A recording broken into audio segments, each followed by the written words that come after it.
Muito boa tarde, bom dia, boa noite aos nossos ouvintes, aos nossos telespectadores. Estamos aqui em mais um episódio do nosso Aula Aberta, nosso podcast da UniACB, a Universidade Aberta da Associação Comercial da Bahia, aqui presente no portal IAI, e onde você pode assistir a esse e aos outros 24 episódios, né, dos mais variados temas em que tivemos oportunidade de estar trazendo para você, né, ao longo desses 18 meses.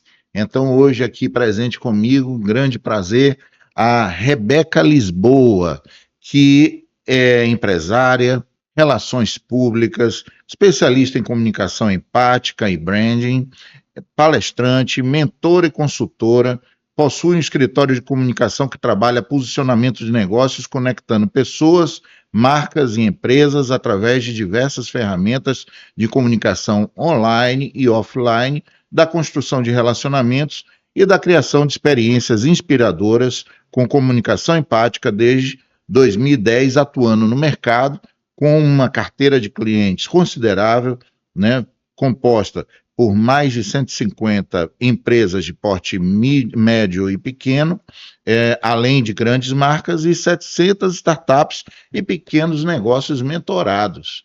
Então, é uma experiência fantástica, Rebeca. Seja muito bem-vinda.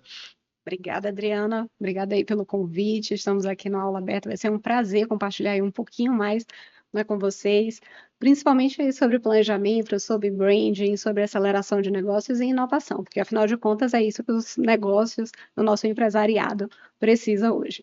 Fale um pouco de você, Rebeca. Quem é você? Se é daqui de Salvador? Sou de Salvador, sou relações públicas, empresária, como o Adriano apresentou anteriormente. Tenho um escritório de comunicação, eu trabalhei muito tempo em agência, e essa experiência, né, e todos esses números vêm dos quase 20 anos de atuação no mercado.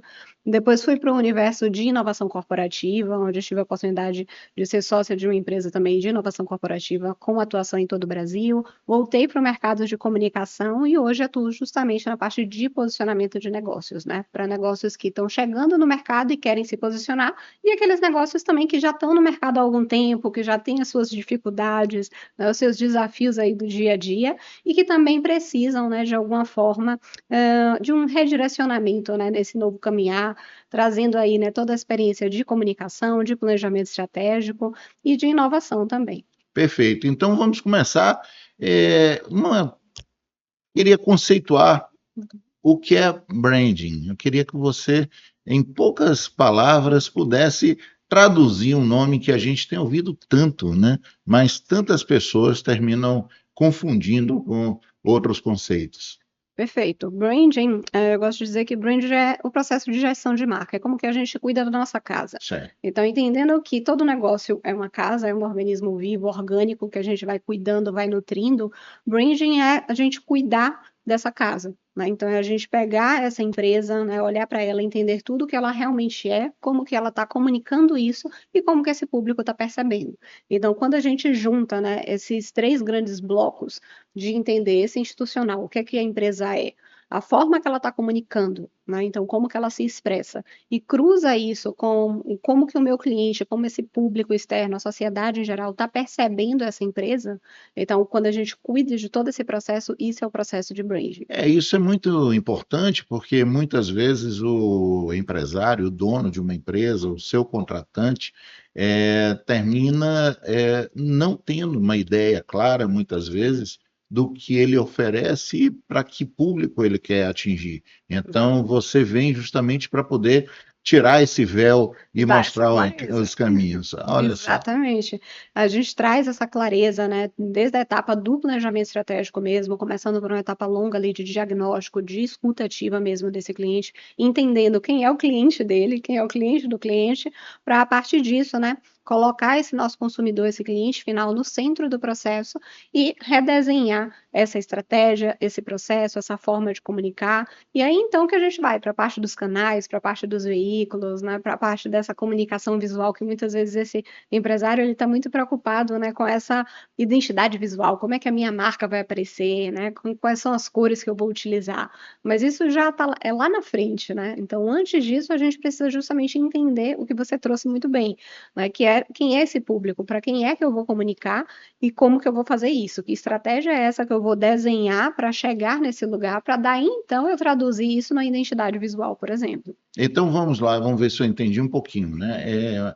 Muitas vezes um processo de reposicionamento de um negócio, de uma marca, de uma empresa, né, para atingir de forma percebida ou não pelo empresário, mas você traz essas possibilidades para que possa ser apostado. Me veio um exemplo assim que fez parte da minha infância, que são as sandálias havaianas. Uhum. Sandálias havaianas, a gente via as propagandas com Chico Anísio, os personagens dele, que dizia, entre outras coisas, que a havaiana não tem cheiro, não solta as tiras, não tem cheiro e não solta as tiras. Então, vamos dizer, os grandes atributos da havaiana era esse. E de uma hora para outra, que não foi uma hora para outra, foi um Sim. planejamento extremamente bem organizado, se transformou numa marca mundial, uma marca Exatamente. de desejo, né? Inclusive, conheço um pouco das estratégias utilizadas para atingir o mercado internacional através dos presentes aos indicados ao Oscar. Essa foi uma das, além da exposição lá na Galeria Hermes, né, com um dos endereços mais icônicos da moda no planeta, né, em Paris, né, desse posicionamento. Você tem algum exemplo assim que você tenha passado, sem precisar identificar a empresa, se você não quiser, mas que tenha algum tipo de similaridade a esse exemplo que eu dei? Perfeito. Só um comentário, né, sobre a campanha das Havaianas. É bem interessante esse reposicionamento dela, né, porque parece que foi de um dia para o outro, mas na verdade é uma estratégia de mais de 20 anos, Sim. né, que eles começam nacionalmente, em que talvez quem é um pouquinho mais maduro vai lembrar dessas campanhas na Caras, em outras revistas, né, que contavam um pouquinho da vida dos artistas do Brasil, em que os artistas começaram a ser fotografados usando Havaianas. Então isso era uma das estratégias, porque a ideia do reposicionamento das Havaianas era justamente sair de um produto que era bom, sim, né, mas que estava muito atrelado a classes mais baixas, e aí o perfil C e D, para justamente trazer esse produto que já é um produto de boa qualidade, mas como um estilo de moda, né, como uma forma de se vestir e de ser, né, essa forma desse jeito brasileiro. Então, é uma campanha longa aí que eles vêm fazendo e que quando foi ali por volta dos anos 2000, eles conseguem, né, realmente se posicionar, inclusive internacionalmente, como você traz. E aí, trazendo um outro exemplo, né, de um cliente meu, tem uma empresa que é a Cubus, inclusive posso citar isso, a Cubus Tecnologia, uma empresa baiana, e aí eu falo isso com muito orgulho, porque é uma empresa que tem uma equipe, né, com mais de 100 pessoas em todo o Brasil e pessoas também fora do Brasil, uma equipe internacional e que atua muito no cenário de tecnologia, né, desenvolvendo squads e desenvolvendo softwares ali para vários tipos de cliente. E eles estavam justamente com um processo de reposicionamento, porque eles eram vistos muito como o que a gente chama de house soft, né? Então são aquelas empresas que são construtoras de site, né? Ou de plataforma. E, na verdade, não era isso que eles queriam ser. Eles queriam trazer muito mais esse lugar de estratégia, né, para o negócio. Então, quando a gente faz o reposicionamento da Cubos, vem muito desse lugar, né? De comunicar com mais clareza para esse cliente que lugar é esse que a gente quer chegar? A gente não só constrói sites ou plataformas, né? A gente traz todo um planejamento, toda uma estratégia de negócios que vai culminar no desenvolvimento dessa tecnologia, né? Que pode ser um aplicativo, pode ser um software, enfim, né? Podem ter várias soluções ali na ponta. Então, quando a gente pensa, né, nesse reposicionamento, é esse lugar.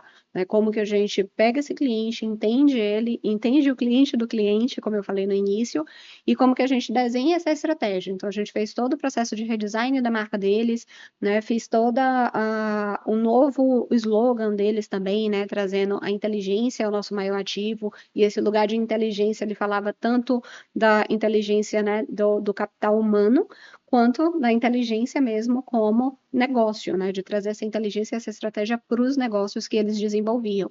E aí a gente traz todo um vocabulário de marca, né, que dialoga diretamente com o mercado financeiro, que era o mercado de fintechs que eles queriam se aproximar, e aí a gente começa a desenvolver uma série de estratégias aí para eles conseguirem se aproximar um pouco mais desse mercado. Perfeito. Estamos aqui tendo uma aula muito agradável aqui com a Rebeca, no nosso 25º episódio da aula aberta, no nosso portal IAI. Toda hora que eu aponto, não tá o IAI, mas daqui a pouco vai estar, né? A UniACB que promove esse encontro. UniACB é a Universidade Aberta da Associação Comercial da Bahia, Rebeca, essa casa que você, nesse instante, teve aí a oportunidade de pela primeira Casa vez, né? linda! Pela primeira vez fazer um tour, né? Uma casa que é a casa do empresário baiano, mas é a primeira casa de defesa dos interesses dos empresários do Brasil, das Américas e da Península Ibérica. É uma Olha casa quanta com história. 214 anos, né? 214 anos, e que desde sempre aqui nesse mesmo espaço, Uhum. né, tendo diversos desafios. Aqui esse é um ambiente que se respira história, e a UniACB vem justamente para poder ser esse braço de educação para contribuir para que empresários possam ter acesso a novas informações dos mais diversos meios, para que possa aumentar a sua competitividade, aumentar a sua capacidade de oferecer o melhor para o seu cliente. E aí, entrando nesse aspecto de oferecer o melhor para o seu cliente, você que também é especialista em comunicação empática. Né? Empatia é a capacidade de se colocar no lugar do outro. Né? Então, o que é isso nesse contexto de branding? Isso é bem legal, né? Sempre que a gente fala de empatia, esse é o conceito, né? É o mais Mais básico, é mais conhecido, né? conhecido. De se colocar no lugar do outro. E Uhum. é uma coisa interessante a gente observar que a gente não consegue, na verdade, se colocar no lugar da outra pessoa. A gente consegue, no máximo, imaginar como seria estar no lugar daquela pessoa, né? Então, a empatia fala muito sobre isso, né? De como que a gente consegue ter essa perspectiva, né? Ou essa tentativa de entender aquele cenário a partir da perspectiva do outro. E isso tem tudo a ver com negócios. Porque quando a gente vende um produto, um serviço, a gente está atendendo esse cliente. Então, a gente precisa ter muito entendimento, muito conhecimento do que é que esse cliente precisa, né? De qual é a dor principal dele ali, como é que eu vou atender ele com o meu produto e meu serviço da melhor maneira. E aí, quando a gente fala de comunicação empática, a gente está falando de um processo comunicativo que traz esse lugar da empatia, né, para o centro do negócio. Então, eu entendo como é que esse cliente ele vive, como que ele olha, né, para os desafios dele.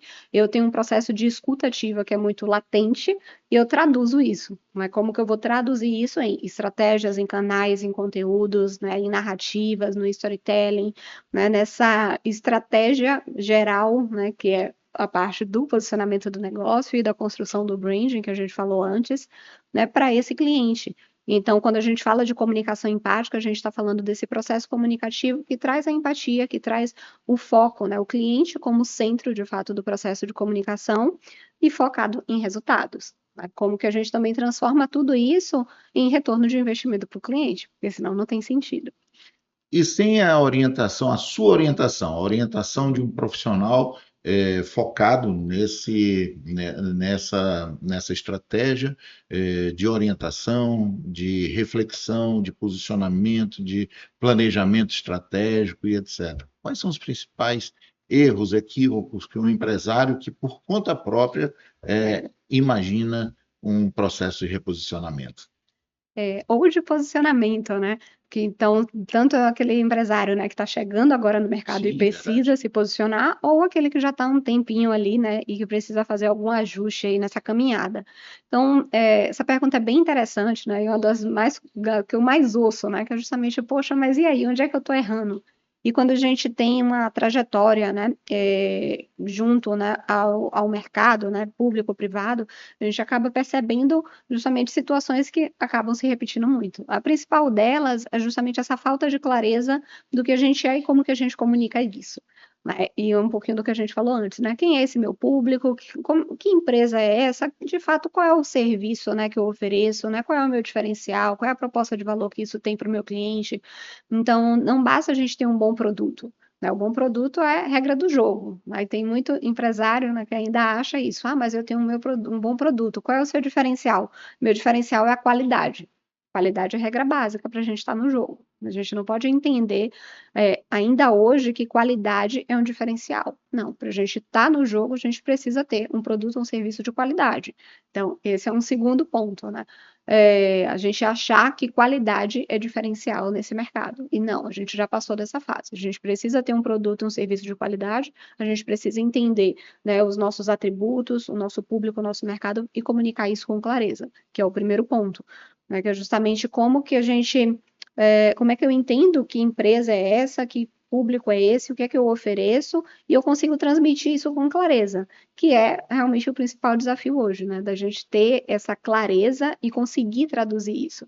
E aí vem o terceiro ponto, como é que os meus processos, o meu planejamento, ele consegue acompanhar esse ritmo louco que é empreender. Né? Que a gente sabe que é muito desafiador empreender no Brasil, questão tributária, né? Questão de serviço, de recursos humanos, né, de processos, de gestão. A gente tem uma série de desafios em todos os aspectos. E aí, como é que a gente junta isso tudo em um processo ainda de gestão, de otimização de recursos? Porque a gente sempre vai ter esse empresário que vai dizer, não tenho dinheiro para investir, e agora, né, o que é que eu faço? Eu preciso de dinheiro, mas eu tenho que ter dinheiro para investir, e a gente fica nesse ciclo, que é um ciclo que a gente precisa quebrar. Perfeito. Você é encantador lhe ouvir, porque a gente vai lembrando de coisas que a gente já vivenciou, já percebeu. Um exemplo que me veio aqui à cabeça é que quando o negócio não se tem grande barreira à entrada, né, porque é um negócio que não existe uma patente por trás, não existe dificuldade financeira para implantação ou para aquisição de grandes equipamentos ou de grande custo né, de estruturação de uma edificação e etc. Se não for muito bem feita a comunicação, né, por melhor que seja o seu produto, a entrada dos concorrentes não preparados faz o negócio desaparecer, inclusive o seu, que era de boa qualidade. Vou dar um exemplo que nossos ouvintes talvez lembrem, quem tem mais de 30 anos com certeza, que eram aqueles sucos de laranja na sinaleira, né? Nos faróis, Geisa. Era delicioso você parar no sinal, aí via alguém lhe oferecer nas garrafinhas de meio litro aquele suquinho gelado, gostoso, e tinha uma marca que era muito forte nisso. Daqui a pouco começaram a entrar outros concorrentes, né? Que você não tinha ideia da origem daquilo, né? Aquilo começou a dar problema gastrointestinal de forma generalizada, os médicos começaram a fazer alerta para ter cuidado ou não consumir esse tipo de produto, e hoje a gente chega nas sinaleiras e não encontra mais. Assim, teve a onda da água de coco depois também no mesmo formato, e mesmo aquele que começou de forma pioneira e com qualidade de produto, terminou sucumbindo, né, talvez pela falta de uma orientação, aí sim, de um novo reposicionamento para não ficar preso somente ao público de sinaleira, né, no mercado do Oceano Vermelho, né, que é, né, de uma concorrência muitas vezes leal. E é interessante a gente observar que justamente essas inovações ou essas mudanças, né, de cenário de contexto, elas acontecem o tempo todo para todo mundo, né? Então, se a gente traz hoje para inteligência artificial, né? Ou muitos empresários, muitas pessoas criativas, né, também tem muito medo de, ai meu Deus, mas as profissões vão acabar, né? Porque hoje você faz tudo com IA e tudo mais.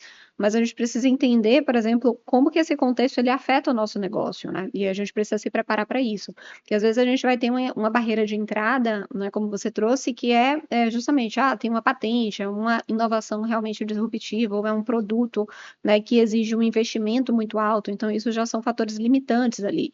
Mas, para além disso, né, o brand ele acaba entrando justamente como esse diferencial, né, para além dessa barreira de entrada, porque a maior parte dos negócios muitas vezes não oferece essa barreira de entrada, e mesmo para aqueles que oferecem, a gente vai ter outros competidores também à altura para entrar nesse mercado, né, de uma forma mais agressiva, né, com mais recurso. Então, a gente está falando de um mercado que exige muita agilidade, que muitas vezes, a depender do segmento, exige muito dinheiro, né, muita grana para você investir ali para alavancar. E agora a gente traz o branding, né, esse lugar, né, do posicionamento da marca como um fator também de diferenciação no mercado. Então, quando a gente fala da água de coco, talvez a gente pense alguns anos atrás, e aí, claro, aqui nós estamos em Salvador, isso foi uma grande polêmica para quem lembra da água de coco de caixinha. Né? Então, a primeira água de coco de caixinha foi Até hoje super eu me recuso criticada. a tomar. Porque a gente está em Salvador e a Sim, gente sim. tem água de coco, mas isso faz muito sucesso em outros lugares. E aí vem justamente essa parte do entendimento do público, mais uma vez. Você querer vender água de coco de caixinha para Salvador, talvez não faça sentido. E aí foi uma crítica muito grande na época a campanha, justamente por causa disso, porque não fazia sentido para a gente.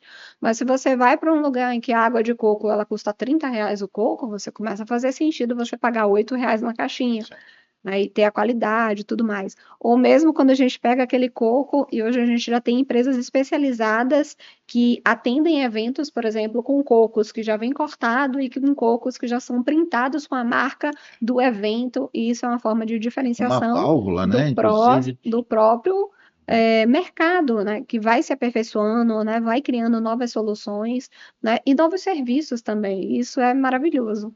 é impressionante. Meu pai sempre me disse, meu filho, não seja como um pato, né? O pato, ele anda, nada e voa, mas não faz nenhuma das três coisas com perfeição. É. E muitas vezes, principalmente na micro e na pequena empresa, né, o indivíduo ele quer ser muito bom em tudo, Uhum. né? Quer ser o mais ágil, mais bem posicionado, mais bem, o que tem o melhor preço, o que tem a entrega mais especial, que tem um melhor ambiente, um melhor atendimento, e muitas vezes também fica no meio do caminho porque não escolhe um alvo e trabalha pesado em cima desse alvo. Então, é uma das atividades que você desenvolve, Exatamente. elegendo a partir, certamente, do diagnóstico primeiro do Uhum. negócio, da empresa, do empresário, para poder se trabalhar isso. Exatamente, entendendo, né, a essência do negócio, justamente as vocações, né, o que é que a gente realmente já faz de bom, né, porque muitas vezes é também entender o que é que a gente já tem, não precisa a gente inventar, né, uma coisa totalmente disruptiva, muitas vezes esse empresário, ele já tem algo que ele faz, né, de muito bom ali, que já é um diferencial, então a gente trabalhar um pouquinho mais essa essência, comunicar isso com clareza, já funciona, né, a gente já vai ter resultados significativos. E sobre a história do pato, eu gosto muito de brincar com a ideia do perfil T, né? Que hoje eu acredito que os profissionais eles precisam ter um perfil T. E aí a gente brinca que o perfil T você é especialista em alguma coisa, mas você tem que ser generalista em várias outras coisas também. Sim. E aí, quando a gente está falando de um empresário, esse perfil de empresário ideal, né, digamos assim, o de empreendedor ideal, ele passa um pouco por isso, né? Da gente entender o que é que a gente faz de melhor, de fato, e se especializar nisso, mas a gente também precisa, né, enquanto empreendedor, enquanto empresário, entender um pouquinho ali de jurídico, entender ali um pouquinho de contabilidade, né, entender ali um pouquinho de comunicação, até para a gente saber cobrar, saber acompanhar, né, saber mensurar ali os resultados, entender o que é que está dando certo e ter essa percepção mesmo, né, que vem do tino empresarial que pode ser desenvolvido e dizer, olha, não, isso aqui acho que não está funcionando muito bem, a gente precisa revisar, vou contratar um especialista para me ajudar nisso, justamente porque a gente não pode ser esse especialista, né, em todas as frentes do nosso negócio. Senão, a gente não tem negócio, né? Não tem como você ser especialista em todas as áreas e aí você vai ser uma eu presa. você não tem estrutura para crescer. Você vai estar fadado ali a ser pequenininho para sempre. Estamos aqui com Rebeca Lisboa, nos dando uma aula sobre inovação, branding, reposicionamento e posicionamento de marca, e sua experiência em relação a empresas que ou estão passando por um processo de sucessão, né? Empresas familiares, ou empresas que estão com sócios em litígio por opções, visões diferentes em relação ao negócio. Como é que você pode contribuir em situações como essa? Empresas familiares, né? Esse é um grande cenário, um cenário muito comum. E aí vou dar até um passinho para trás, né? Antes dessa sucessão, a gente já tem os conflitos dentro das próprias empresas, né? Por questões de diferenças geracionais, né? Muitas vezes aquela nova geração ela já está querendo dar o tom dela, mas ainda tem uma figura ali centralizadora normalmente, né? Que é de uma geração anterior que construiu um negócio e que alavancou esse negócio até aqui e deu certo. Que é legítimo, a gente tem que exatamente, que é legítimo ter essa empatia.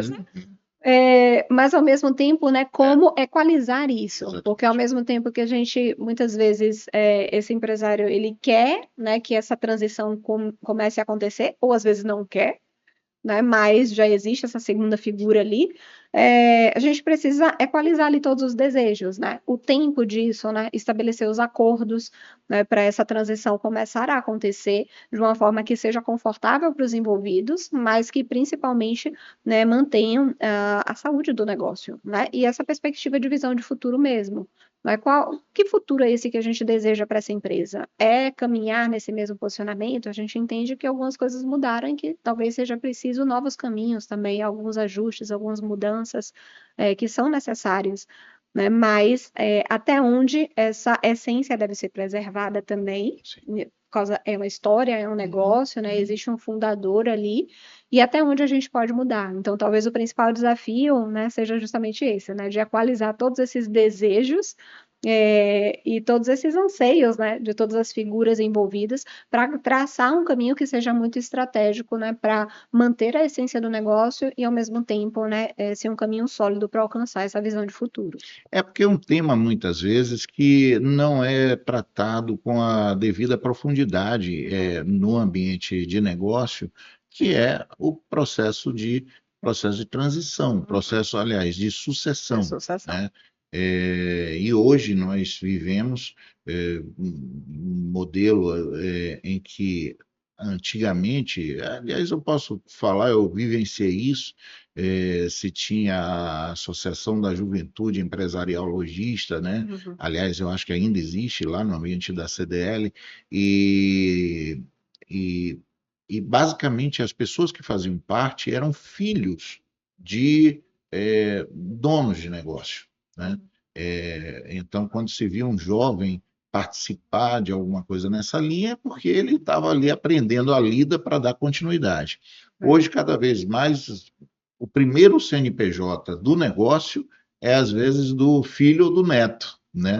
Então, está cada vez mais os jovens abrindo suas empresas enfim. Mas naquelas que já têm 10, 20, 30, 40, 50 anos, né? Muitas vezes é um tema que é tratado com muito milindre dentro da própria família. Então, eu estou falando isso, eu conversando com um amigo meu de Feira de Santana, grande empresário, ele disse que foi a melhor coisa que aconteceu na minha vida foi quando eu contratei, né, uma equipe especializada para poder fazer esse processo de transição, de sucessão junto à família. Vivemos em paz, né? Não que não vivesse antes, mas isso é importante que esses limites possam ser delimitados e os negócios tendem a ser mais prósperos quando se tem uma ajuda externa. E isso tira do lugar pessoal também, né? Então, quando você coloca uma terceira figura, sai das relações pessoais e isso começa a ser tratado como um negócio. Então, a gente tem interesses da parte A, interesses da parte B, e a gente vai chegar aqui num lugar comum, né? Que é mediado por uma figura externa e espera-se, né? Que isenta no processo, né? Que tenha como principal propósito ali a guarda, do negócio, porque o que é mais importante é justamente a prosperidade do negócio, como esse negócio ele vai seguir, né, de acordo com essa visão, com esse lugar de futuro, né, preservando ali as relações familiares, né, que também é um ponto fundamental. Olha aí, você que está passando por esse processo de sucessão dentro do negócio, converse com a Rebeca para que possa lhe dar orientação e, quiçá, pilotar esse processo dentro da sua atividade, do seu negócio. Importante ser dito isso, Uhum. porque muitas grandes, boas empresas sucumbiram porque não souberam fazer esse processo da melhor forma, né? Perfeito. Então, parabéns pela atividade, pela percepção de se trabalhar com esse importante nicho. E a inteligência artificial, Rebeca? Essa Desafio. coisa que está surgindo, que, né, nós somos ao mesmo tempo usuários, mas somos cobaias também, Sim. porque o processo é tudo muito rápido, né? Hoje está de um jeito que a gente hoje tem dúvida qual a inteligência artificial utilizar, porque começou Uhum. com o chat GPT, né? Daqui a pouco o Google entrou com o Gemini e já começa a se ter usos específicos dentro das grandes plataformas. Como é que isso está impactando o negócio no dia a dia? Diversas atividades, você já relatou, já existe um medo, o receio, né, da perda do emprego e da perda do negócio, mas e a oportunidade para se crescer a partir dela?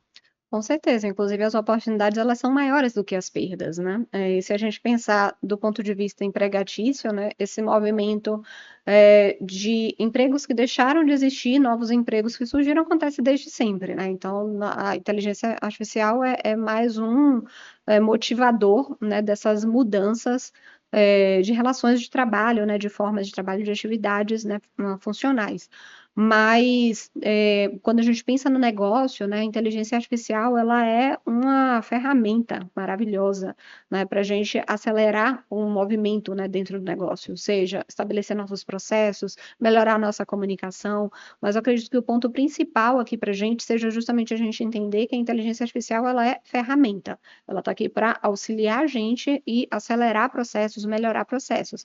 Mas ela não deve ser o norte, né, da coisa, porque quando a gente coloca também na mão da inteligência artificial, né, a direção de uma campanha, por exemplo, ou a criação de uma estratégia, a gente corre um risco muito grande, né, de estar transferindo esse poder de decisão para um agente de IA, que por mais que seja programado ali, né, para atender às suas necessidades dentro do seu negócio, em um determinado contexto, esse poder de decisão é inteligência artificial, né, não é uma inteligência humana.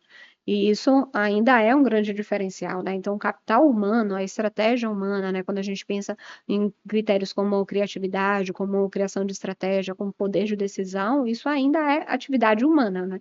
A inteligência artificial, pelo menos por enquanto, ainda não chegou nesse lugar.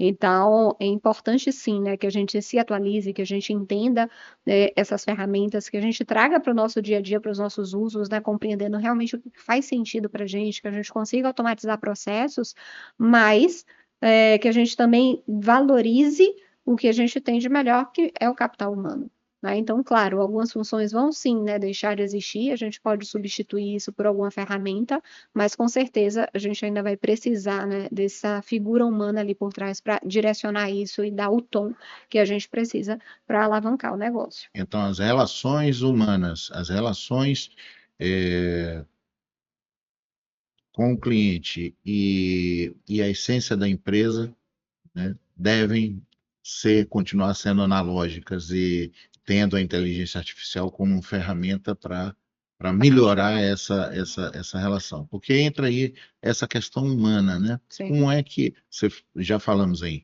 empatia, né, que é essencialmente humano, não dá para uma sim, máquina ser empática, isso não existe, por melhor que seja a inteligência artificial. Ela não tem essa capacidade de exatamente. se mover em direção ao outro, né?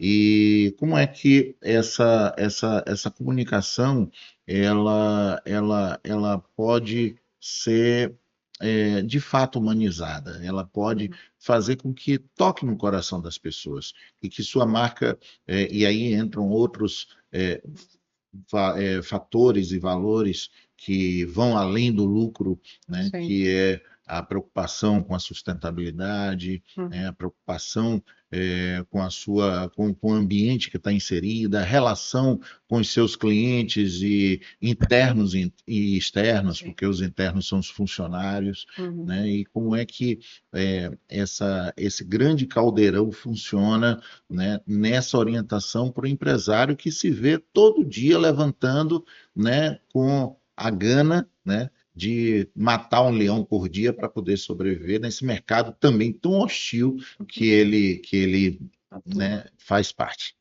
Perfeito. Acho que um ponto que a Foi gente muita coisa, né? Uma pergunta foi, só, mas... mas vamos organizar. Uhum. Acho que um ponto importante é a gente ter em mente a questão da humanização, né? E aí, até relacionando com a questão anterior da inteligência artificial, esse lugar da humanização ele é fundamental. E aí, quando a gente fala de humanizar, a gente fala do lugar de entender o cliente, né? De entender, inclusive, se eu entendo o meu cliente, eu entendo como é que aquele meu produto, meu serviço atende ele melhor. E, consequentemente, eu consigo vender melhor. Então, isso passa, sim, por um lugar Mas lhe de interrompendo, e quando humanização. a gente dá um passo atrás, e muitas vezes, e isso é o marketing, você criar no cliente uma necessidade que ele nem sabia que tinha. Tem isso também, né? O iPad ele vem muito nessa ideia, né? Por exemplo, é um grande case quando a Apple, anos atrás, né, ela cria um aparelho que não é um celular, porque ele é grande demais para ser um celular, mas ele é pequeno demais para ser um computador e ele cria uma demanda, né? Mas isso exige uma marca já consolidada e muito investimento também, né? De você educar o seu cliente, né, para o uso dessa nova tecnologia, dessa nova ferramenta, dessa nova forma, né, de usar. Então é possível sim, só dá mais trabalho. A questão é justamente essa. Às vezes, quando a gente fala em processo de venda, né, e quando a gente vai usar lá todos os funis, jornada de cliente, tudo mais, a gente tende a pegar um cliente mais numa fase em que ele já está mais propenso a consumir aquilo. Né? Quando, nesse caso, a gente está falando de um cliente que ele ainda não sabe que ele tem essa necessidade, né? Então, essa jornada ela é muito maior, o que exige mais tempo e mais investimento, né? Seja de recurso, né? Seja de processo educativo, seja de tempo, né? Investido nisso para converter. Mas é possível, só tem que ter mais fôlego. Eu gosto de brincar com essa ideia do fôlego, né? O fôlego é justamente braço para fazer, mas também é recurso para aplicar. E aí, voltando um pouquinho para a questão da humanização, sempre vai passar pelo lugar da conexão. Né? Mesmo quando a gente está desenvolvendo essa necessidade, a gente está falando de um lugar de conexão. Que é justamente, mas se você for para uma reunião mais prática, você vai levar um notebook? Não, você vai levar um aparelho menor. E se você quiser assistir isso deitado na sua cama, você vai ficar com um computador esquentando? Não, você vai ter um aparelho menor, mas o celular é muito pequenininho, então é o tamanho ideal, exatamente o tamanho que você precisa. E aí você começa a criar essa necessidade a partir desse lugar de conexão, que é tipo, poxa, realmente isso acontece comigo. Né? Então a pessoa ela vai olhar e dizer, passei por isso, tá falando para mim. E é esse lugar que é um lugar humano, né? Que é um lugar de entender realmente a dor daquele cliente, o que é que ele está sentindo, ou até aquilo que ele está sentindo, mas ele não tem nem consciência de que ele estava sentindo aquilo, mas que agora que ele viu, poxa, é isso aqui que eu estou passando, é realmente essa situação aqui, e isso foi feito para mim, acho que isso vai me ajudar, essa é a solução para o meu negócio. E aí o storytelling, ele ajuda muito nesse processo, né? Quando a gente conta essas narrativas, né? É uma estratégia muito interessante. A gente tem falado muito sobre isso também, né? Quando a gente cria essas narrativas, a gente conta essas histórias, a gente acaba conectando mais, porque as pessoas se conectam a partir de histórias. Isso, Elas valoriza o lembram produto. a Uhum. partir das histórias, né? Então a história ela educa, ela vai gerar esse poder, né, de memorização muito maior do que se você, olha, esse produto é ótimo porque ele faz isso, isso e isso.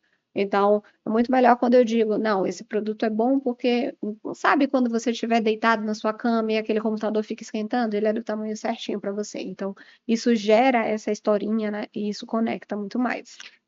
Você me fez lembrar agora de uma situação recente que eu passei aqui na Associação Comercial da Bahia, também pela UniACB e com a Fundação Paulo Cavalcante, que é o projeto Marsúpio, em que nós tiramos da informalidade indivíduos que, né, operam, né, nesse ambiente extremamente hostil, sem nenhum tipo de direito e enfim, para poder trabalhar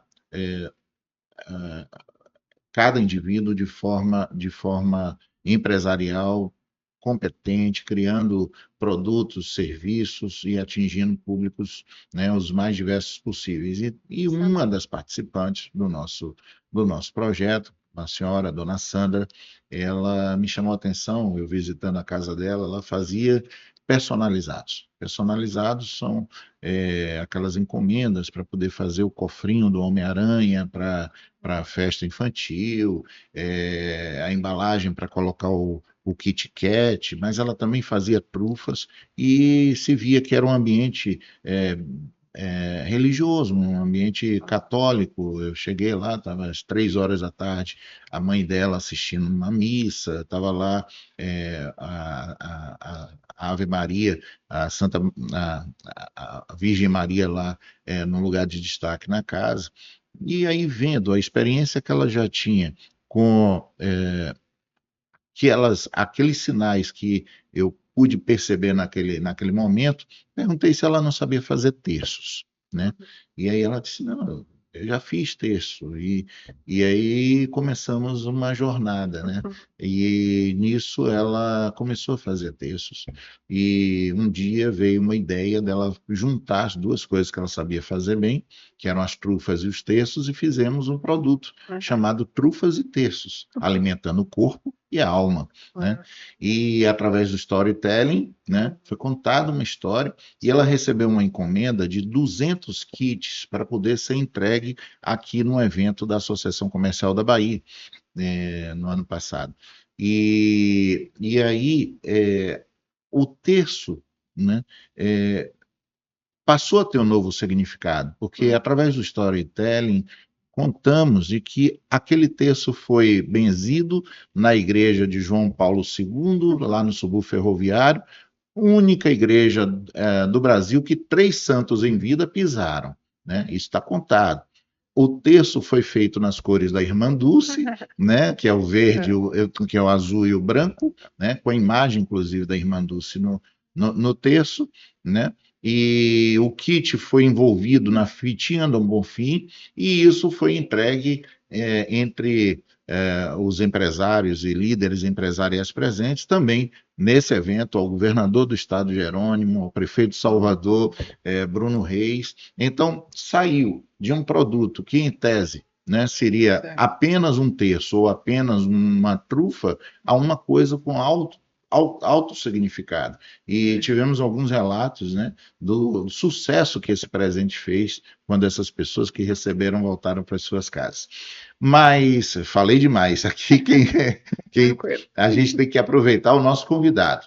Se você tivesse a oportunidade de fazer ou de participar de um pitch que pudesse reposicionar ou posicionar a marca Salvador no mercado internacional, não só para o turismo, o que é que você acha que Salvador poderia ser oferecida com grandes atributos, além daqueles que a gente já bem conhece?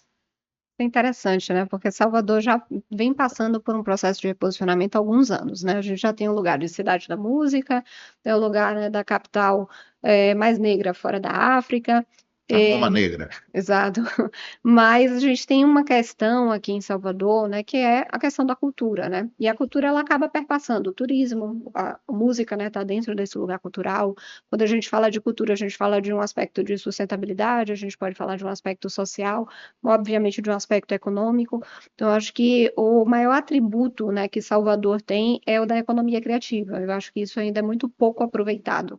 Né? Porque quando a gente pega a economia criativa, né, com suas mais de 20 áreas dentro disso, a gente consegue destrinchar isso para audiovisual, a gente consegue destrinchar isso para um aspecto, né, de cultural, a gente consegue destrinchar isso para um turismo religioso, e aí a gente tem 365 igrejas, tem uma santa, então tem um santuário, né, enfim, temos uma série, né, de atributos aí que a gente pode estar explorando né, nesses aspectos. Além de questão da cidade da música, além da questão das nossas belezas naturais, que também estão totalmente atreladas à cultura da própria cidade, porque o soteropolitano, o turista, ele vem para aqui também para vivenciar essas praias. O que que acontece na praia? Isso passa desde o João do Camarão, no Poço da Barra, até você pegar o barquinho com o pessoal da Gamboa para ir para a Praia do Man. Então, isso tudo faz parte, né, desse aspecto cultural e criativo da cidade. Então, quando a gente fala, né, da música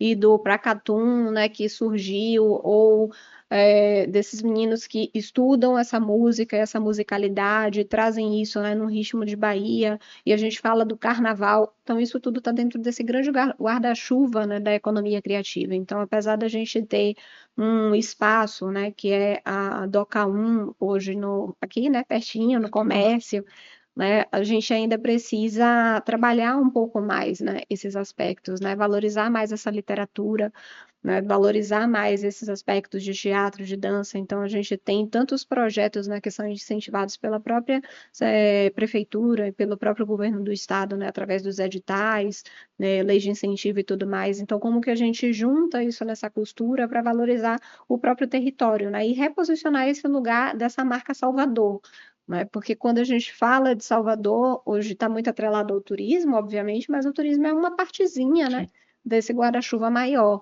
E a gente também, eu acho que um ponto importante e negativo, né, que a gente precisaria ressignificar é esse lugar como Salvador é o lugar que a gente vai tirar férias, né? E aí a gente bomba em novembro, dezembro, janeiro, fevereiro até o carnaval e depois a cidade morre. E aí um grande esforço, né, tem sido de trazer eventos corporativos para a cidade, por exemplo, né? Então, como que a gente movimenta o setor de negócios para a cidade no resto do ano também?